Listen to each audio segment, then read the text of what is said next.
Oke, Assalamualaikum warahmatullahi wabarakatuh, Pak Tringudi Wa- Prasetyo. Halo Pak, apa kabar? Waalaikumsalam warahmatullahi wabarakatuh. Ya Pak Danang, Alhamdulillah kabar baik. Pak Danang sendiri gimana kabarnya? Alhamdulillah, luar biasa. Backgroundnya lapangan loh.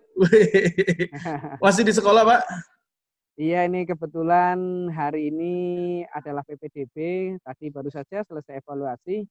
Nah, saya ingin lihat suasana sejuk di halaman sekolah sehingga ya ini duduk-duduk santai sambil melihatnya hijau lapangan Luar adem. biasa, luar biasa. Cuaca sepertinya mendukung sekali ya, Pak ya. Mendukung ini tidak panas tapi juga tidak hujan. Siap, siap.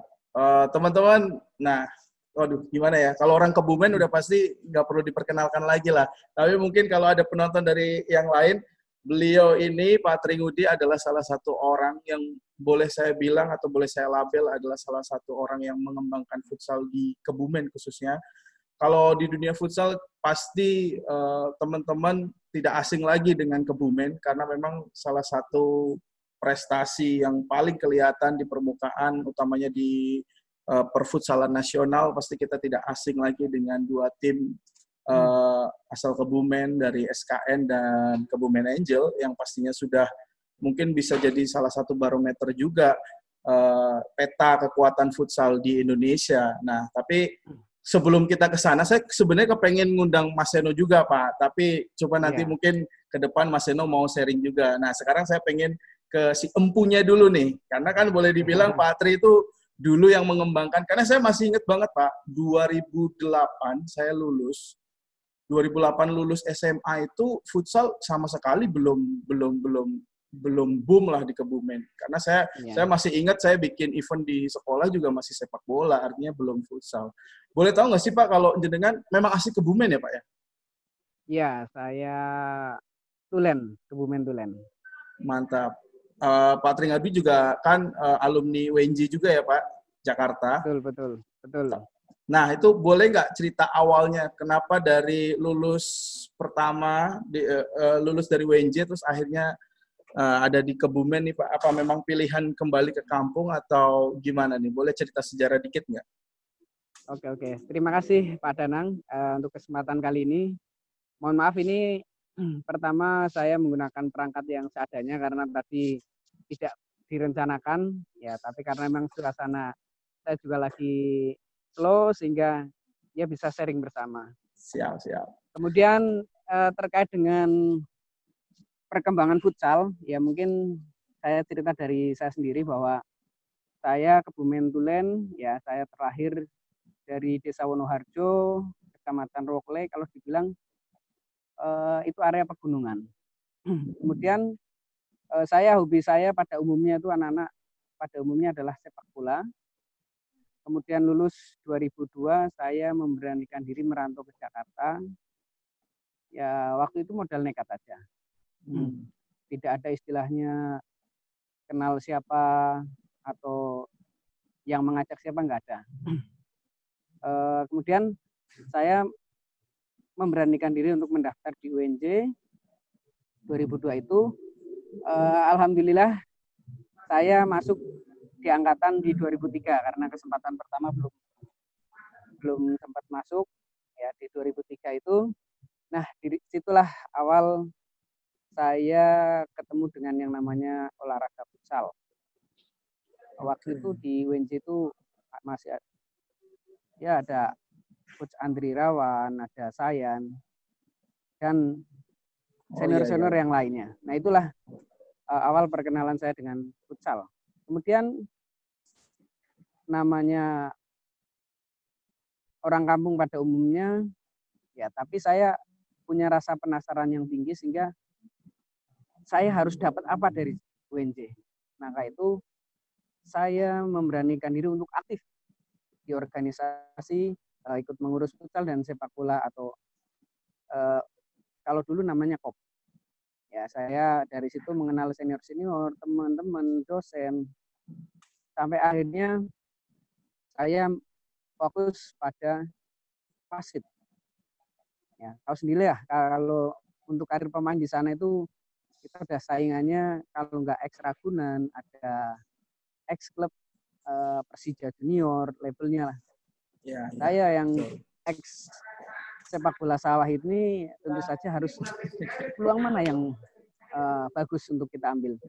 Waktu itu saya selain sebagai pengurus, saya ambillah wasit.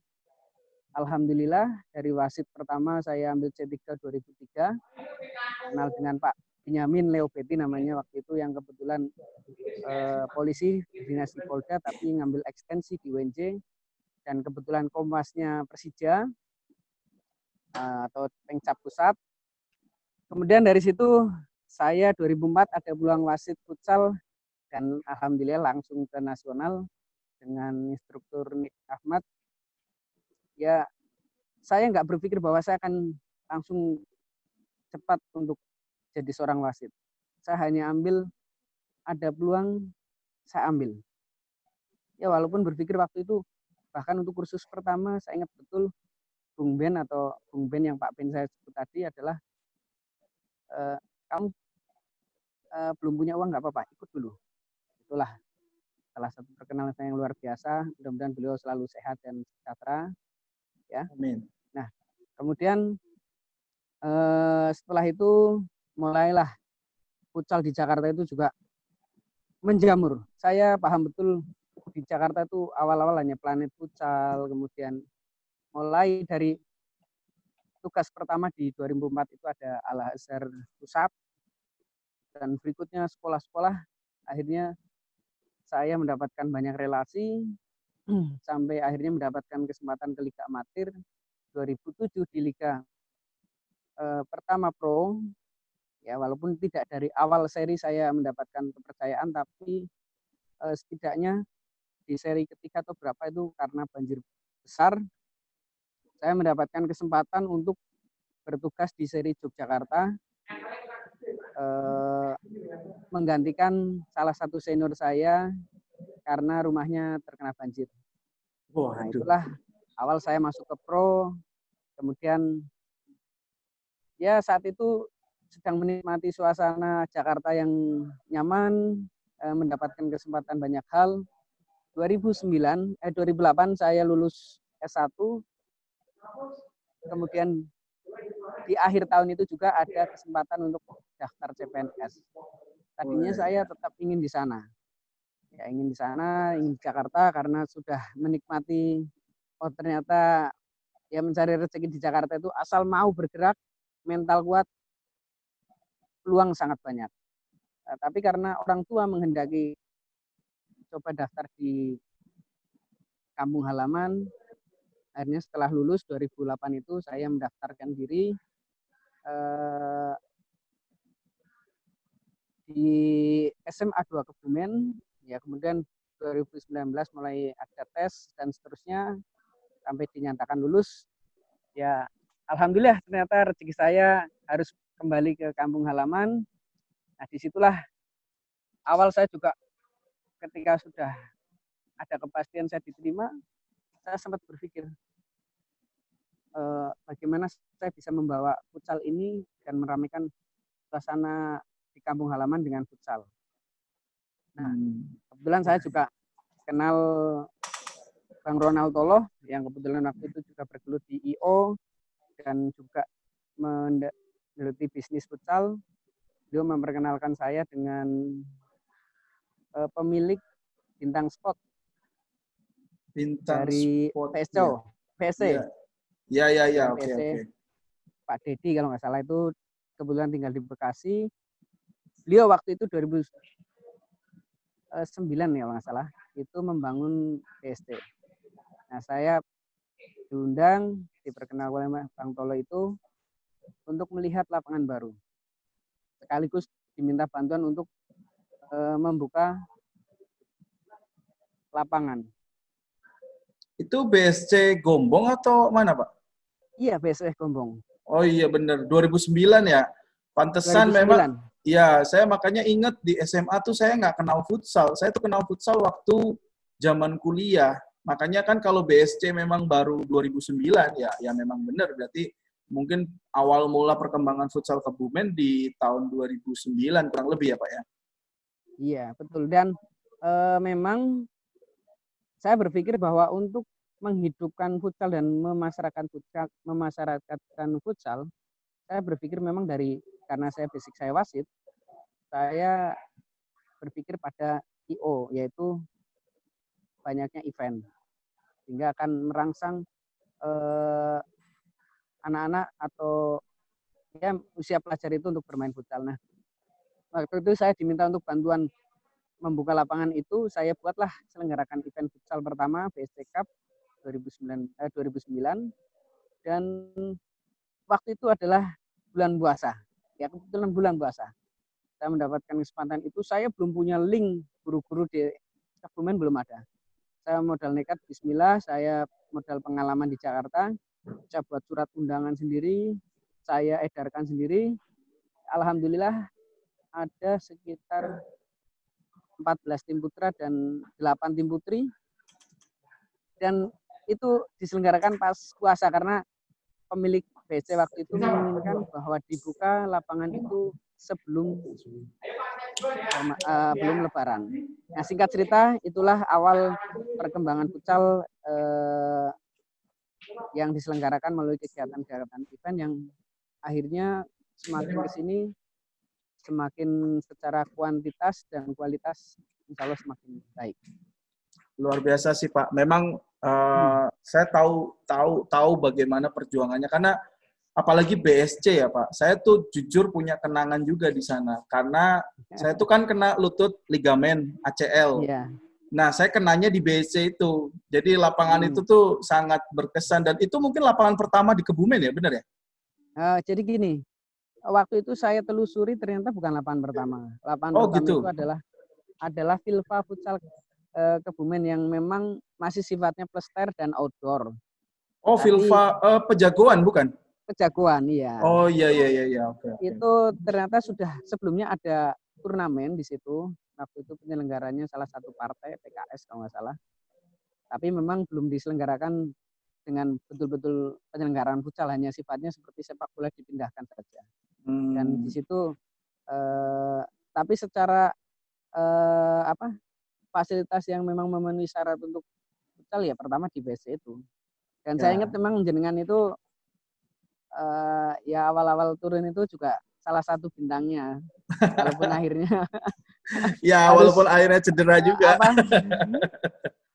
Cedera cukup ini ya. Iya. Ya, waktu itu ada Acip dan teman-teman itu yang ikut membawa nuansa futsal dari Semarang. Kalau saya kan bawanya dari Jakarta. Ya, dari betul. Semarang ke Kebumen, kemudian teman-teman dari elektrik Gombong ya itu yang membawa pemain-pemain Jogjanya ke sini, sehingga kan banyak referensi kita untuk semakin tipenya Jakarta seperti apa, tipenya Semarang seperti apa, tipenya Jogja seperti apa. Itulah yang membawa nuansa futsal di Kabupaten Kebumen. Ya. Oke. Nah, yang menarik tuh gini Pak. Tadi kan jenengan juga cerita, berarti awal mula berkecimpung kan juga belum punya relasi, belum punya kenalan, dan lain sebagainya. Yeah. Itu pada akhirnya jenengan punya tim yang satu frekuensi, itu sebenarnya gimana Pak? Apa memang mereka murni karena senang sama futsal?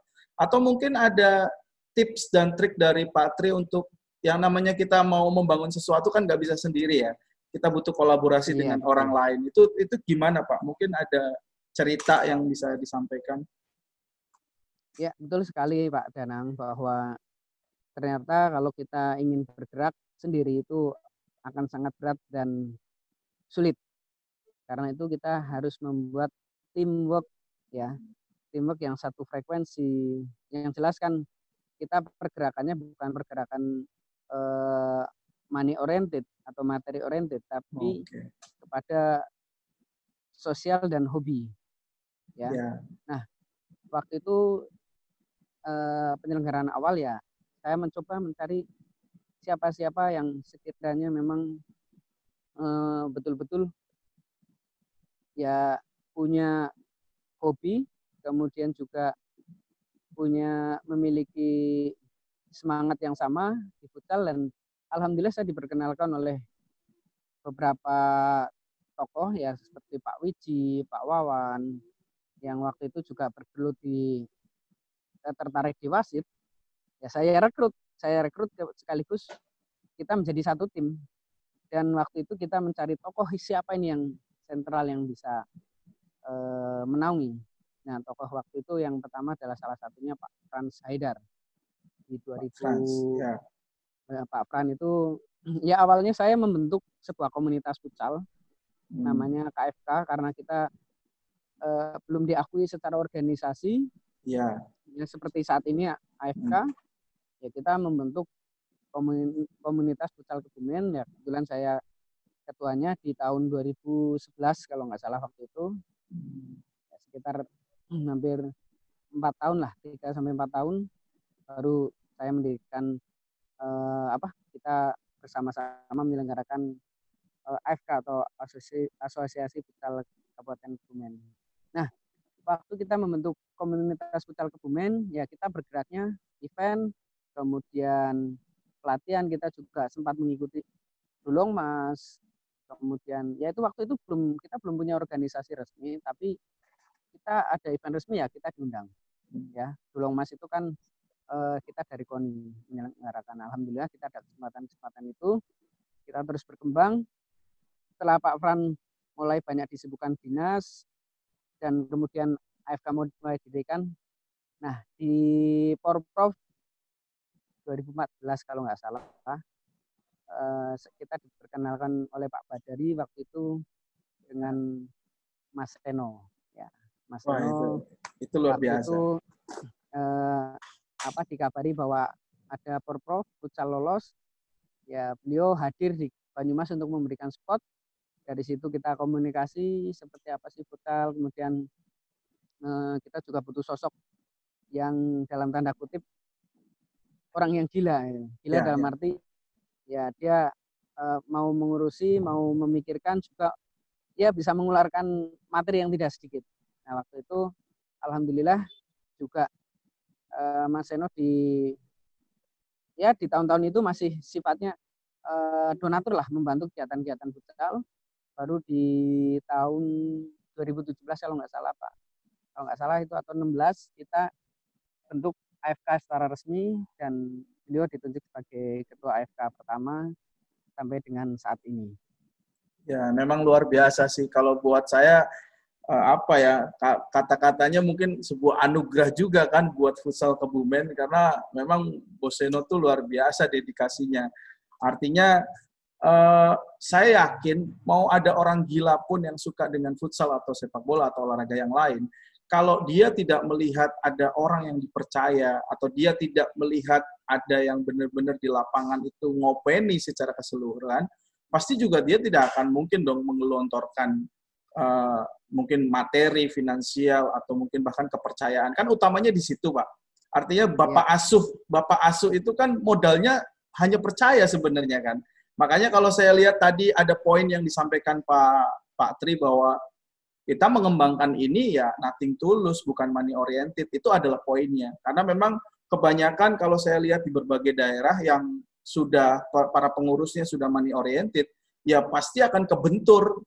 Ya mungkin karena sesuatu apa kepentingan atau apa ya pada akhirnya semua egonya makin kelihatan. Tapi ketika kita nothing tulus, pada akhirnya ketemu dengan sosok Mas Seno itu menurut saya itu sebuah anugerah. Karena ada sosok Mas Seno pun kalau nggak ada yang dipercaya kan juga nggak jalan.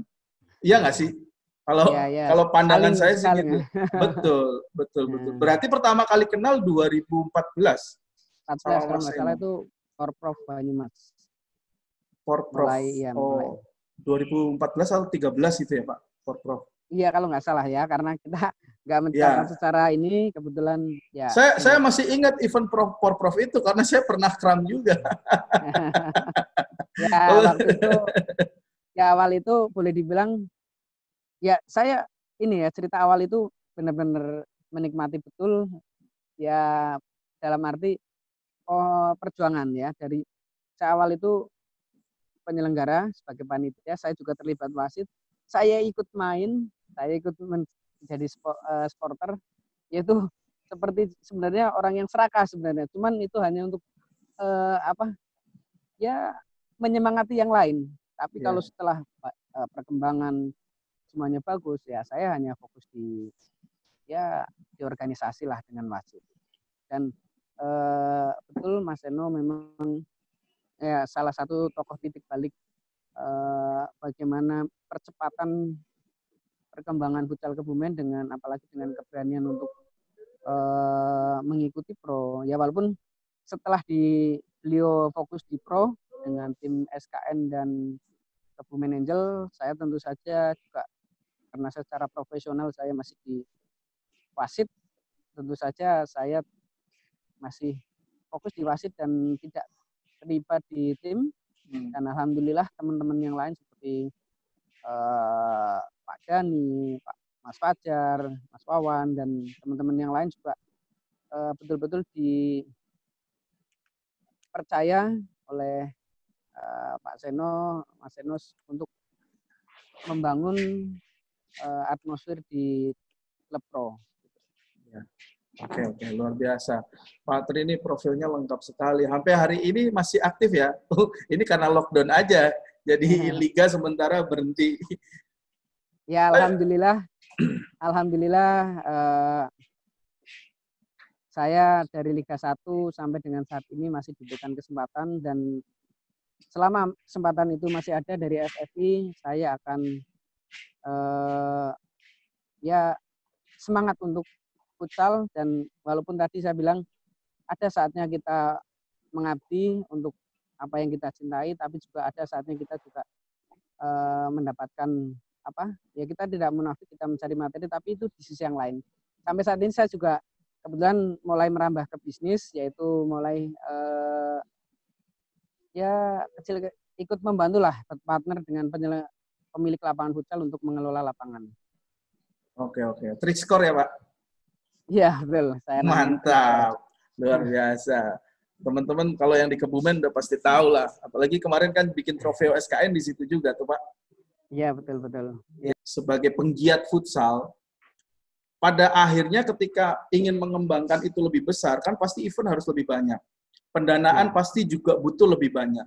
Sebelum ketemu Bapak Asuh, pastinya kan teman-teman pasti struggle untuk nyari sponsor, nyari pokoknya teman-teman atau donatur-donatur yang memang secara finansial siap membantu. Itu sebenarnya apa sih Pak kiat dari teman-teman untuk bisa menggait para sponsor itu? Karena kalau kita lihat, saya juga ngalami kan, saya juga pernah wasit di event Kebumen League, Kebumen Futsal League, di mana branding sponsornya udah kemana-mana. Tapi kan perjuangannya dulu saya juga masih ngalami waktu saya main, sponsor mah boleh dibilang belum ada gitu loh. Nah itu kan pasti perjuangannya teman-teman kan. Itu gimana Pak? Apa sih sebenarnya yang dijaga atau mungkin yang diperjuangkan agar bisa mendapatkan banyak sponsor? Jadi gini ya, mungkin terkait dengan penyelenggaraan memang tidak lepas dari sponsor atau pendanaan, dan terkait dengan ini mungkin dialami oleh hampir semua penyelenggara atau pengembang futsal melalui kegiatan-kegiatan event. Yang jelas pada intinya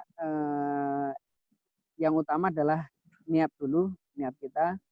Sekali lagi jangan langsung money oriented. Kita niatkan dulu kesuksesan kegiatan,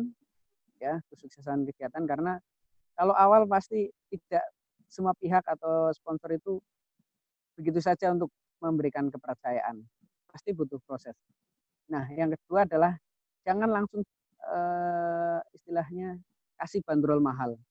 Kita baru awal-awal belum saling mengenal dengan sponsor, kepercayaan belum terbangun, tapi kita sudah mengajukan pendanaan sekian-sekian, mereka, oh kita bantu ini, terus, oh kalau bantu segitu kita nggak mau. Nah, itu namanya sudah kasih bandrol. Nah, itu akan sulit, kita bangun dulu kepercayaan, kesuksesan dulu.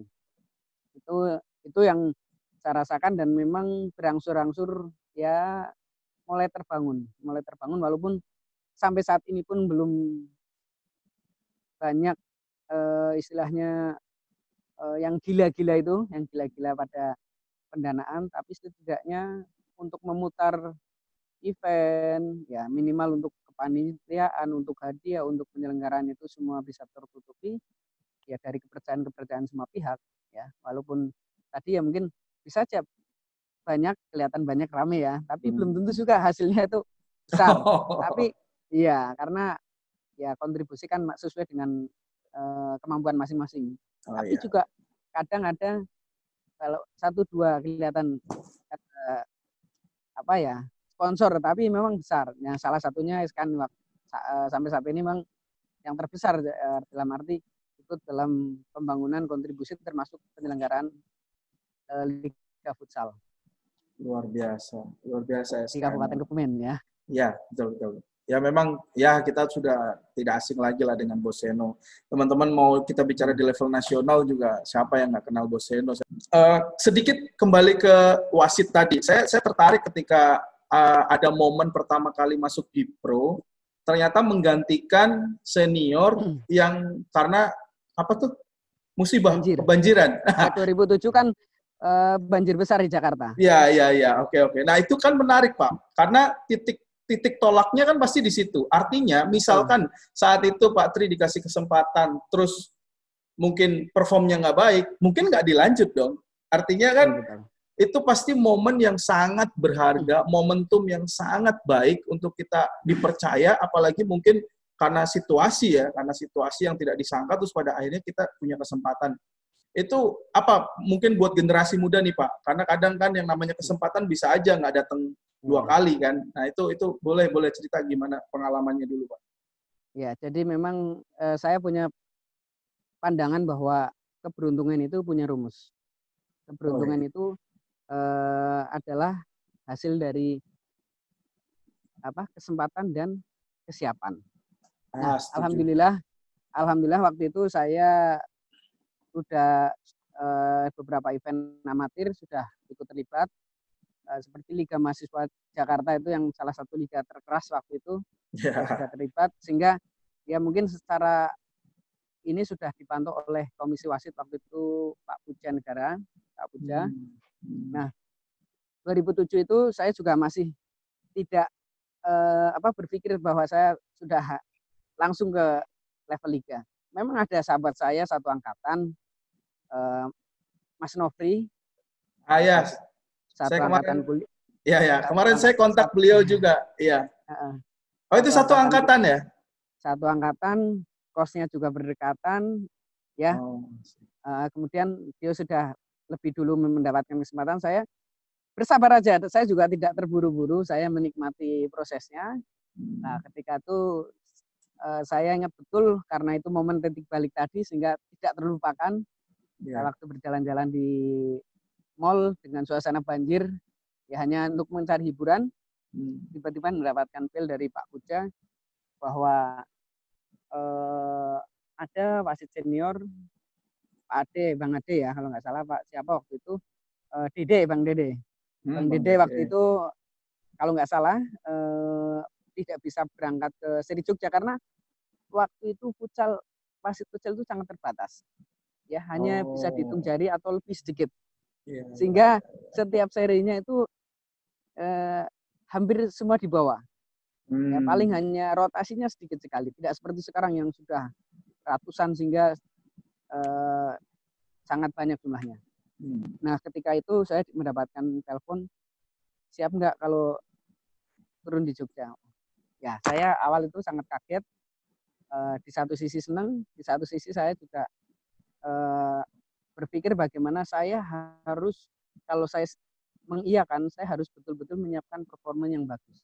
Jangan sampai dengan kesempatan sekali saya nggak siap, hanya sekali lewat, seumur hidup udah nggak ada kesempatan lagi. Nah, ketika itu saya mulai berpikir, tapi saya nggak berpikir panjang.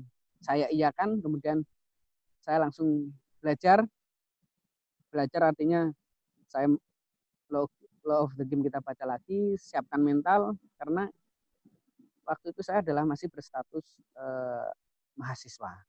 Sedangkan pelatih, pemain, itu levelnya banyak yang senior-senior di UNJ, kemudian ada pelatih-pelatih dari UNJ, kemudian, sehingga ini kan beban banyak ya, dalam arti gini, sebelum mimpin bisa aja pemain atau peserta lain, wah ini UNJ nih, waktu itu masih banyak anggapan seperti itu walaupun ini tingkatannya pro ya, ini tidak ada kaitannya dengan istilahnya kedaerahan atau kampus. Tapi tetap aja. Kemudian belum lagi, wah ini bagaimana mental kita memimpin dosen yang menjadi pelatih atau senior itu, tapi kita langsung berpikir bahwa oke, ini level tertinggi, ini kesempatan saya, integritas di atas segalanya, saya harus punya mental, saya hilangkan perasaan-perasaan itu, saya hanya fokus pada pertandingan di lapangan. Saya berpikir bahwa yang terpenting adalah saya memberikan yang terbaik dari apa yang saya bisa, sehingga saya memimpin tidak melihat siapa yang main, tapi ya saya menerapkan aturan yang ada sebisa saya. Kalaupun saya salah itu bukan kesalahan yang disengaja, tapi memang betul-betul itu adalah ya sebagai kekhilafan kita sebagai manusia, tapi kita selalu jaga untuk terus belajar. Alhamdulillah kesempatan itu sampai sekarang. Ya. Luar biasa. Luar biasa. 2017, sekarang 2020 ya. 2007 ya, Pak? 2007. 2007 sampai sekarang 2020. Luar biasa. Hampir 13 tahun ya kurang lebih bertahan Ya, di Liga Pro. Itu wah luar biasa. Coba saya tanya deh, masih ada nggak wasit yang mimpin di 2007, di 2020 masih mimpin, Pak? Untuk saat ini sudah nggak ada. Tinggal bisa, karena luar kemarin biasa. kita masih sama dengan Novri, tapi Novri waktu itu memberikan juga ada kesempatan di liga konvensional di sepak bola. Sepak bola. Kemudian saat ini beliau sudah ke instruktur. Ya di satu sisi saya mungkin kok di situ-situ saja nggak naik-naik. Tapi di satu sisi saya memang menikmati saya sebagai wasit. Karena apa?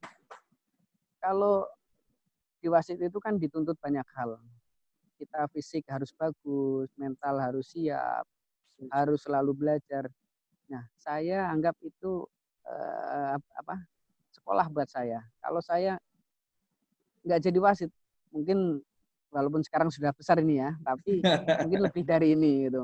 Jadi sebagai alat kontrol saya, dan wasit itu adalah kebanggaan juga buat saya.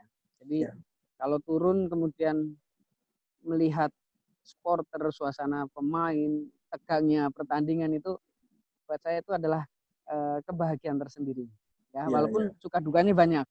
Pasti, ya luar biasa. Saya sendiri kan walaupun cuma sebentar pernah lah ngerasain jadi wasit, jadi tahu gimana rasanya, tahu gimana atmosfernya. Jadi memang Pak Tri udah bertahan 13 tahun di Liga Pro tuh, wah luar biasa. Ini mungkin bisa jadi inspirasi. Dan poinnya tadi teman-teman yang dengar, yang lihat, bahwa keberuntungan itu ya nggak cuma soal kesempatan, tapi kita juga harus butuh siap juga. Kesempatan itu datang, kalau kitanya nggak siap, ya itu akan terlewat begitu aja dan akan sia-sia ya. Wah, luar biasa. Saya juga dengan teman-teman kebetulan di perwasitan ada Mas Agus, ada Mas Andrian, ada Mas Bono, Pak Yuwono, itu ya berpartner aja. Mudah-mudahan nanti kita tunjukkan kualitas dulu wasit Jawa Tengah dan siap untuk naik ke liga tertinggi di Indonesia. Bahkan kita ingin dari Jateng ini suatu saat nanti ada wasit FIFA baik putra atau putri. Amin, amin, amin, amin. Amin, luar biasa Pak Tri. Terima kasih atas waktunya, ini sudah meluangkan, masih di sekolah capek-capek. Ini udah sore loh, udah jam 5-an. Beliau masih meluangkan waktunya. Terima kasih. Mungkin yang terakhir Pak, closing statement deh buat generasi muda lah, utamanya kan gitu Pak. Kalau kita kadang ngomong buat orang yang lebih senior tuh kan kayaknya takut dibilang gimana gitu kan. Tapi kita coba sasarannya mungkin ke teman-teman muda dulu kan. Oke, sebelum closing statement mungkin saya juga menyampaikan terima kasih pada Pak Danang selaku yang saat ini juga berkecimpung di futsal dan kebetulan sekarang dosen di UPRIS ya. Iya. Dosen muda yang cukup energik. Amin, amin, amin. Terima kasih untuk kesempatan kali ini saya bisa sharing. Saya sangat senang sekali karena sharing is caring. Ya, kita pokoknya dengan siapapun kita berbagi, karena saya juga sampai bisa sampai berjalan sejauh ini adalah karena banyaknya ya masukan-masukan dari para senior, bimbingan. Nah, mungkin poin penting yang bagi saya itu saat ini ya saya berpesan pada teman-teman, apalagi generasi muda, jangan takut, ya, jangan takut ketika mendapatkan kesempatan, ya, dan jangan takut kalau belum mendapatkan kesempatan, ya. Artinya banyak yang menyerah ketika sudah berjuang tapi belum mendapatkan kesempatan, ya, dan juga banyak yang menyia-nyiakan kesempatan.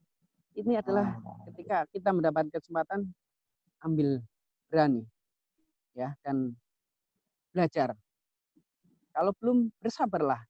Insya Allah, ya, tidak akan ya, hasil tidak akan mengkhianati apa, usaha tidak mengkhianati hasil, sehingga tetap bekerja keras, berusaha di bidang apapun. Kita insya Allah dan lakukan dengan hati.